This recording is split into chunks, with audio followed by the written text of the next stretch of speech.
Bueno, hoy vamos a meternos de lleno en un documento que no es para nada neutral. De hecho, se presenta como una guía para la acción.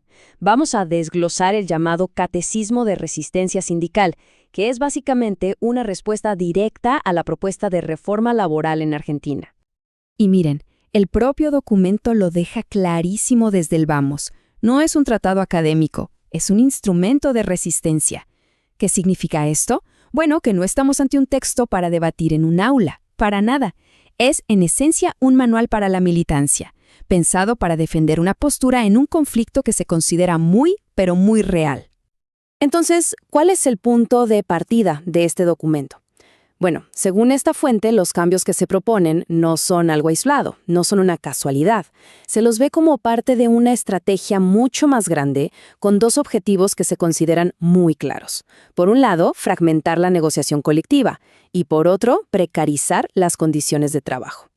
Bien, ahora vamos a meternos de lleno en la propuesta de reforma laboral. Vamos a ver cómo se construye este argumento, desglosando punto por punto los cambios específicos que este catecismo identifica como el verdadero corazón del problema. Y acá tenemos, de entrada, un choque frontal de narrativas.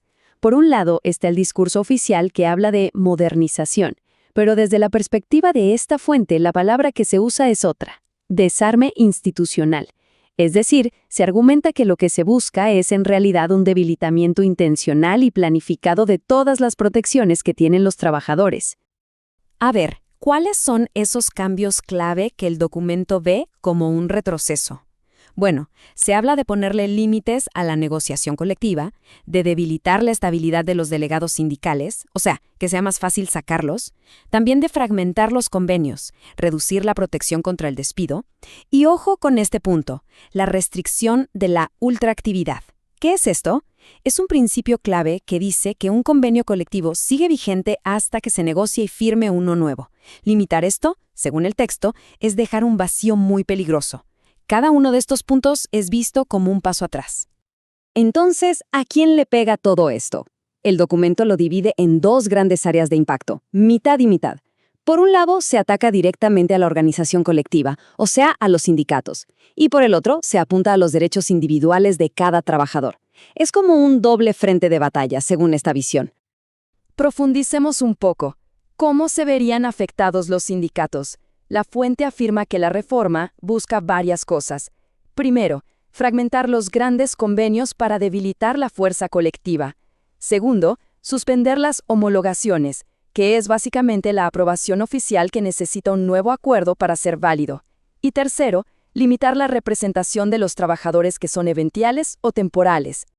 Ahora, ¿qué pasa con los trabajadores de a pie? Bueno, para ellos, las consecuencias que describe el documento son muy directas. Se habla de la posibilidad de perder beneficios que ya se tenían, el riesgo de que las jornadas de trabajo se hagan más largas, de que los salarios bajen y un punto muy sensible, una reducción en lo que se cobra de indemnización si hay un despido.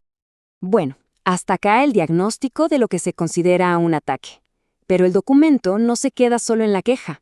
A partir de acá, empieza a construir toda una defensa.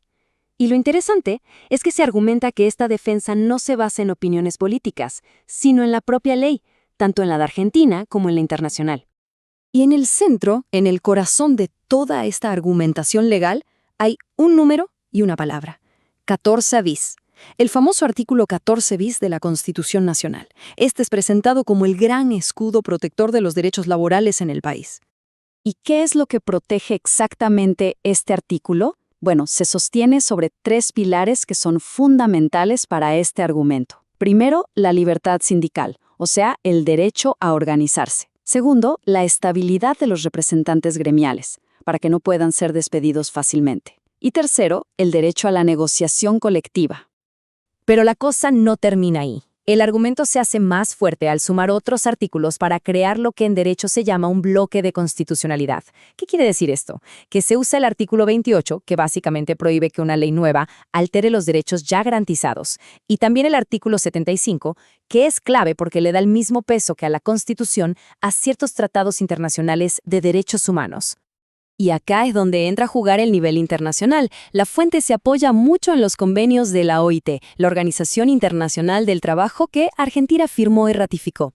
Fíjense en la tabla, los convenios 87, 98, 135, 154, todos refuerzan exactamente los mismos puntos que vimos en el 14 bis: libertad sindical, derecho a la negociación y la protección de los delegados. Es como un respaldo internacional a la defensa local.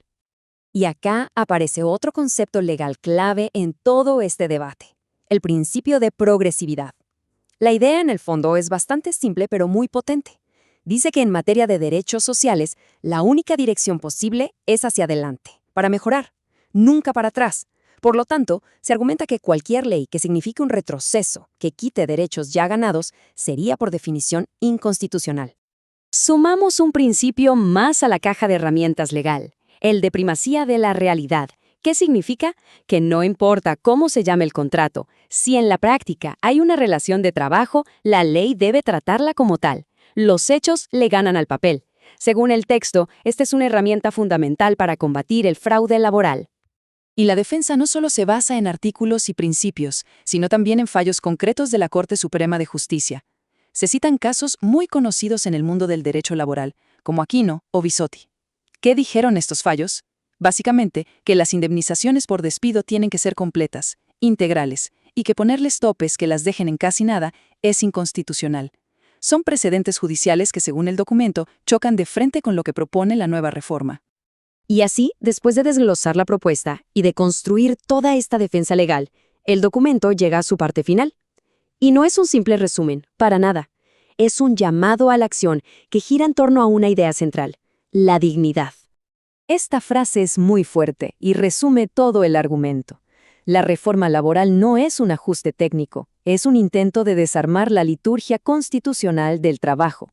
Lo que se plantea acá es que la discusión no es sobre si un artículo es mejor que otro o sobre números. Se enmarca como un conflicto mucho más profundo, un conflicto de valores, un intento, se dice, de desmantelar todo el andamiaje legal que protege al trabajo. ¿Y entonces qué hacer? El catecismo termina con una hoja de ruta muy clara para la resistencia. Se basa en defender 4 pilares.